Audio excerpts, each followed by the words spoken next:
In this video, I'm going to explain exactly how to gain lean muscle tissue without gaining body fat in the process. So I'm going to be using a step-by-step case study from one of my clients, Reice, who's currently up 10 pounds in lean muscle tissue, up 1,700 calories a day, eating 550 grams of carbs, and still lean. So we're going to be going through Reice's initial consultation with me, where he was at, his goals, and where he's wanting to get. And I'm also going to be going through step-by-step his weekly check-ins with me and the implementation that I've put in the form of protein, carbs, and fats to guide his body along this journey. So if you guys don't know me by now, my name's Adam Bunnell. I'm an online fat loss professional. I specialize in hormonal priming, body recomposition, and higher level forms of nutrition through metabolism manipulation called metabolic priming. I've quite literally worked with dozens of guys in Reice's exact position, and I've worked with dozens of guys who've been struggling to get lean, build lean muscle tissue, and I've successfully helped those dozens and dozens of guys get to the leanest body fat percentage they've ever been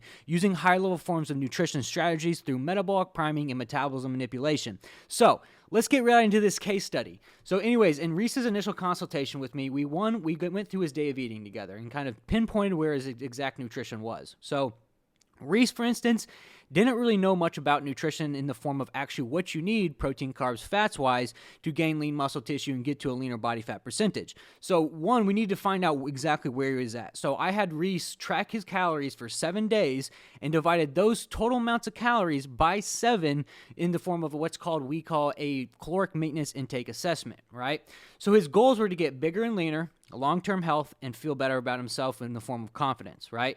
So we put him through an 8 to 10 week metabolic priming phase where we optimized all his hormones, optimized everything that's going on with his body in the form of the protein, carbs, and fats to get to his body to a good point of lean muscle growth. So we did the caloric maintenance assessment, and we wanted to structure him to a point where he's getting more food but pinpoint really his metabolic rate. So the process of the caloric intake maintenance assessment helps me identify where exactly his starting calories would be. So a lot of guys who come to me never really got into tracking calories, never got into tracking the macronutrients, and even if they have, they never even had macronutrients associated to them specifically to what they need. Each macronutrient plays a specific role in the hormone profile of an individual, and each person that I work with has a different macronutrient protocol. So we needed to pinpoint exactly where his metabolic rate was by exactly examining where his calories are at. So most people, when they come to me, their calories of the week are kind of like this, right? So we need to find exactly where his homeostasis would be at. So we did 7 days of tracking, divided that by 7, and we could find exactly where his average caloric intake was, right? So we need to dial in some macronutrients to help him increase muscle tissue and mitigate any body fat gain, right? So each week we raise him for his metabolic rate, make sure he's progressing and not adding any fat mass. So this is a transformation Reice made working with me. On the left is where he started, and as you can see, this is where he's at now. And so he started right around 199 pounds, right? But before I get any further, I want you guys to hear from Reice himself and kind of hear about what he has to say about the program. All right, literally up 1,600 calories and shredded. Like your transformation is honestly disgusting. I'm feeling the best I've ever felt in my life, honestly. When I got with you, obviously you helped me set my macronutrients straight and knowing what to eat and just knowing how much to eat as well. I mean, every single category, weight wise, has just went up tremendously. And I was like, damn, this dude knows what he's doing. So I've always worked out hard going to the gym, but it really is nutrition. I mean, because I did it for 3 years and I just stayed at a steady pace. I mean, since I've eaten right, I've gotten stronger, bigger, and just mentality wise, just better. I think you're just like the best coach, honestly, and you've helped me tremendously. And I just thank you for that. I really do. So as you can see, Reice had been working out for 3 years, never really tracking macronutrients, and a lot of guys who come to me don't really understand macronutrients in the form of protein, carbs, and fats, and what they specifically do in the human body. So I'm going to give you a quick rundown of what protein, carbs, and fats and why they're specifically nutritionally related to hormones in the body. So protein, for instance, build muscle. It's not a secret. You probably already know that by now. But more specifically, protein has a higher thermic effect of 30%, which means that if you dial in your protein intake, the more calories you eat that are associated with protein more calories get burned in the calorie conversion digestion process. So higher protein intake means you burn more calories at rest. So fat intake regulates hormone levels like T3, T4, metabolism, thyroid, testosterone, but also is a dial with digestion. So a lot of my clients have a specific fat goal regulated to what they need in the form of their body weight, their goals, their age, and even their height, right? And so when we dial in that macronutrient goal with the fats, we're able to optimize the hormone levels, optimize the metabolism, but optimize little hormones in play that allow you to stay lean but also grow, right? And then the digestion factor of it as well is really important because, it's kind of like the dial with digestion being the higher calorically valued macromolecule of 9 calories per gram. So dialing that in and then using carbohydrates as our stimulus, right? So a lot of people who have came to me are scared of carbohydrates, right? Carbohydrates will get you fat. I'm not going to say they won't.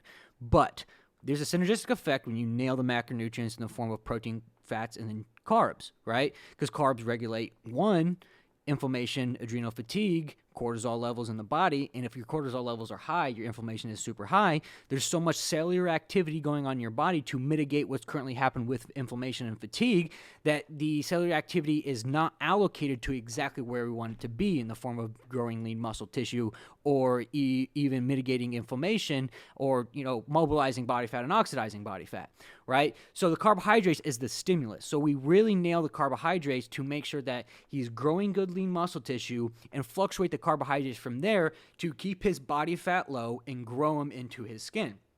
So he wanted to get bigger and leaner, right? And a lot of people think that you can't get bigger and leaner. You absolutely can. And how you do that is you hyper-focus on lean muscle growth, right? When you hyper-focus on lean muscle growth, keep the body fat low from accruing any extra body fat in general, you're able to expand the muscle into the skin to make you appear leaner at the same body fat percentage, right? So like when we expand the skin in the form of expanding the muscle, it gets tighter. And as you can see, even in his back shot, look how much more lean he is in his back shot right here than he is right here, simply because we grew his back into his skin to make him appear to be leaner, right? So as long as that, like muscle tissue, it also has a very metabolic effect within the body, right? So the more muscle tissue that you grow, the higher your metabolism is. So there's a scientific study done that it is quite literally more detrimental on your health to lose muscle tissue than to gain body fat, right? So think about that.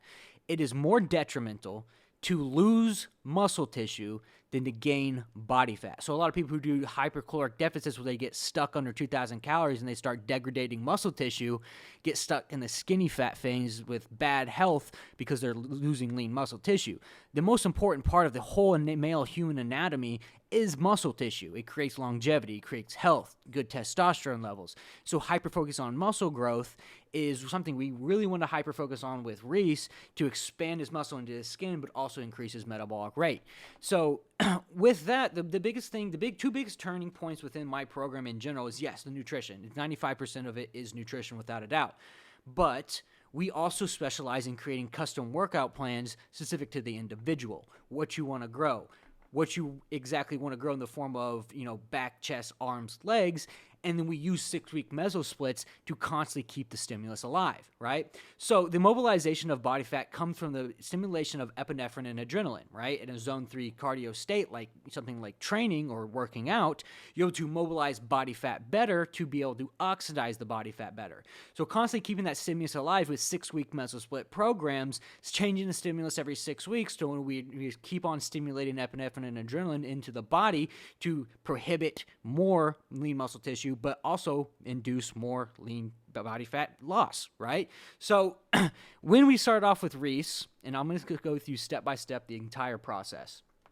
I start him off with 225 grams of protein, 175 carbs, and 60 fat, right? So this is where you're at. And then each week, I started to increase his calories, right? So 25 grams of carbs to 200 calories, and this is how he looked, right? So already within the first 2 weeks, you can see with the correct macronutrients, so on 15 right here, we gave him another 25 grams of carbs. He started to really fill out, right? So notice like within just the first 2 weeks, how much he started to actually get like a really lean and just fill out very quickly.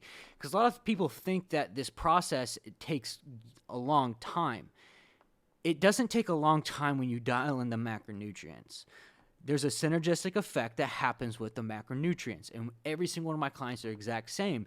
You dial in the macronutrients specific to their specific person, and they make insane progress really fast. I got a client right now, his name's Ben. He's down 20 pounds in 5 weeks because we dialed in the macronutrients, we put specific plans in place with his training program, and he just took off, right? So and then, as we start to go on along this line, 415, raise more carbohydrates, checked in on 422. So notice how he's getting much leaner in that front area even, right? We gave him 50 more grams of carbohydrates, right? And then on 429, his next check-in, we gave him more carbohydrates, right? So we don't give our clients more carbohydrates every time that they check in, right? What we're specifically looking for is to make sure that we're not accruing any extra fat mass and that our body's adjusting to the new calories and macronutrients associated, right? So if we have to wait 2 weeks for the body to kind of adjust, to kind of raise the BMR with the induction of more carbohydrates, we specifically do that. Because you just have to realize that carbohydrates, what they do is they support typical mainly body functions like breathing, blood flow, sleep, organ function. 60% of your metabolism, the basal metabolic rate, is exactly that: breathing, blood flow, thinking, organ functions, right? So stimulating more of that, stimulating more of the calories burned within the basal metabolic rate, you're able to, one, increase calories, increase metabolism, but also lean you out in the process, right? So on the 13th when he checked in, I gave him actually 50 more grams of carbs, and he checked in on 6.3, and we gave him actually a little bit more fat, right? So why we give him more fat right here is because fat, one, it stimulates something called HDL cholesterol, which is human growth hormone, right? So you have two types of cholesterol: the bad cholesterol, which is HDL, and the good cholesterol, which is bad cholesterol, which is LDL, and good cholesterol, which is HDL, right? LDL we wanted to lower, right? That's like the heart health problems. But HDL is the human growth hormone, the healthy fats, the omegas, the polysaturated, monosaturated fats. So correlating his fats coming from good healthy sources, we're able to stimulate a little bit more human growth hormone factor. And so we gave him a little bit more fat right here. So he's all the way up to 3,000 calories right now. He's up 900 calories right here than where he was right here. But notice how much leaner. He's looking like, honestly, like 2 years older just because we put so much good size on him. And then, on the 17th, so notice how we waited 2 weeks right here. We waited 2 weeks, and then we give him 50 more grams of carbohydrates on this date. And then he checked in on the 9th of July, and he's still lean. Like, he's still really lean. His back is starting to shape out really, really well for us. And, giving the point when he's checking in, he's starting to get more oblique striations. And so that was a good sign for me. I was like, okay, we can still give him more food. I gave him 50 more grams of carbohydrates on July 9th, and on July 22nd, which is 2 weeks later, he checked in looking even leaner, right? Even leaner. He has like abs coming out from the front now. And keep in mind, he's now up almost 1,100 calories from this photo right here. But he's leaner. His skin is starting to pop more. His muscles are starting to pop more out of his skin. And then on the 22nd, we gave him a little bit more food. So we're getting up to 3,600 calories. And that's when it started to get like really, really wicked. On the 6th, he checked in, and now he's looking like built, like really big. Like, his arms are getting bigger. His back is just starting to absolutely pop out the skin. His striations are absolutely wicked, and even his rear delts and shoulders are getting good caps to him. And then the last time he checked in on the 19th, I gave him 25 more grams of carbs for 3,800 calories, and this is what he checked in with me this week, right? So absolutely freaking wicked. Like, still lean, up 10 pounds, and I got the weight right here. 10 pounds yesterday. He was a 210 compared to 199, but he's still lean. He's the strongest he's ever been, and he's eating more food than he ever has at 3,800 calories, which is 1,700 calories more per day than where he started. But his arms are jacked. His back is looking absolutely wicked, and now he's at all the way up to 250 grams of protein, 550 carb, and 70 fat, still doing zero cardio, right? So this is the transformation that he made once again. So, what I'm saying is that it is very possible to gain lean muscle tissue without gaining body fat. You just have to know specifically what you are doing, right? Reice is a prime example of what happens when you get the correct macronutrients, when you stick to the plan, and when you hyperanalyze the data every single week, which if you should give them more calories or stay within certain calories to keep your body to adjust, right? And so, overall, Reice is an amazing example of what happens when you, one, dial in macronutrients, but also the fact that you can gain lean muscle tissue without gaining body fat, which it makes you appear to be leaner because you have more muscle tissue. And within this time, he just, look how much older he looks. He's bigger. He's got abs in, striations within his abs now. His arms are twice as big as they were, and he's up 1,700 calories more per day, right? So overall, if you guys have been watching my case studies for a while, it's not a secret. What I do works, right? Metabolic priming, it's, not only the most predictable form of, utilizing your hormones to grow lean muscle tissue or get leaner, but it's also predictable, right? It's the most predictable and the most sustainable, because Reice right here, he's doing no cardio. He's doing no cardio. He's eating 1,700 calories more per day, right? And imagine what your life would be like if you stopped doing all that cardio, if you allowed yourself to eat more, and you simply just dialed in some macronutrients to get you specifically what you need. Because the truth of the matter is that, you could be putting 150% effort in the wrong areas and not make good progress. But you could put 50% effort in the right places and make amazing progress. Reice is an example of what happens when you put 100% effort in exactly the right places. And that's where this transformation comes from right here. So if you guys are struggling to get lean, gain lean muscle tissue, want to completely change your physique and want to feel better, more confidence, want to get out of the skinny fat phase, or you've been spinning your wheels for a while, there's going to be a link down below to sign up for a time to sit down with me, talk a little bit more one-on-one, where you're at, where you're looking to get, and I'll see if what I do is something that I can help, and if I'm 100% confident that I can, I'll build you out some higher level strategy, show you look like to partner up, and if it's a good fit, we'll get you rocking. So that's the end of today's video. Go watch my free metabolic priming course. It has over 220,000 views right now. It is absolutely killing it on YouTube. It's my full training on metabolic priming, but that's the end of today's video, and I'll see you guys next time.